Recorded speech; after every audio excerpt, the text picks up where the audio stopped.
নরসিংদী জেলার মনোহরদী থানার চাঞ্চল্যকর হাফেজ আবুল কালাম হত্যা মামলার প্রধান আসামি মোহাম্মদ শহীদুল্লাহকে ফেনীর দাগনভূঞা থানা এলাকা হতে র্যাব-৭ চট্টগ্রাম এবং র্যাব-১১ নারায়ণগঞ্জ এর যৌথ অভিযানে গ্রেফতার করা হয়েছে।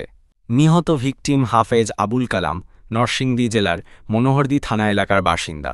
দীর্ঘদিন যাবৎ জমিজমা সংক্রান্তে প্রতিবেশী মোহাম্মদ শহীদুল্লাহ এর সাথে বিরোধ চলে আসছিল। গত ১৬ মে ২০২৫ ইংরেজি তারিখে ভিকটিমের বসতঘরের পাশের একটি আম গাছের নিচ হতে ভিকটিমের মা আম কুড়াতে গেলে মোহাম্মদ শহীদুল্লাহ এবং তার অন্যান্য সহযোগীরা পরিকল্পিতভাবে দেশীয় ধারালো অস্ত্র, লোহার রড, রামদা নিয়ে ভিকটিমের মাকে হত্যার উদ্দেশ্যে অতর্কিত হামলা চালায়। এ সময় ভিকটিম তার মায়ের আত্মচিৎকার শুনে ঘর হতে বাহির হলে মোহাম্মদ শহীদুল্লাহ এবং তার অন্যান্য সহযোগীরা হত্যার উদ্দেশ্যে দেশীয় ধারালো অস্ত্র এবং লোহার রড দিয়ে শরীরে এবং মাথায় গুরুতর রক্তাক্ত জখম করে ঘটনাস্থল থেকে পালিয়ে যায়। পরবর্তীতে ভিকটিমের পরিবার এবং স্থানীয় লোকজন তাকে উদ্ধার করে চিকিৎসার জন্য মনোহরদী উপজেলা স্বাস্থ্য কমপ্লেক্সে নিয়ে গেলে কর্তব্যরত চিকিৎসক প্রাথমিক চিকিৎসা শেষে উন্নত চিকিৎসার জন্য ঢাকা মেডিকেল রেফার্ড করেন এবং সেখানে চিকিৎসাধীন অবস্থায় তার মৃত্যু হয়।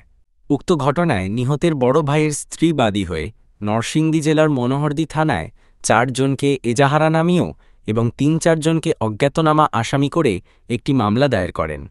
র্যাব-৭ চট্টগ্রাম এবং র্যাব-১১ নারায়ণগঞ্জ সূত্রে বর্ণিত মামলার এজাহার নামীয় পলাতক আসামিদের গ্রেফতারের লক্ষ্যে গোয়েন্দা নজরদারি এবং ছায়াতদন্ত অব্যাহত রাখে।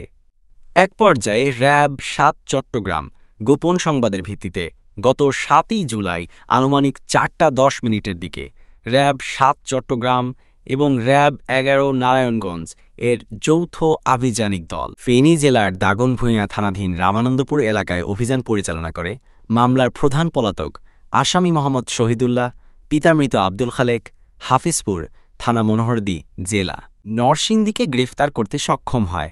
গ্রেফতারকৃত আসামি সংক্রান্তে পরবর্তী আইনানুগ ব্যবস্থা গ্রহণের নিমিত্তে নরসিংদী জেলার মনোহরদী থানা পুলিশের নিকট হস্তান্তর করা হয়েছে। News desk, Chittagong.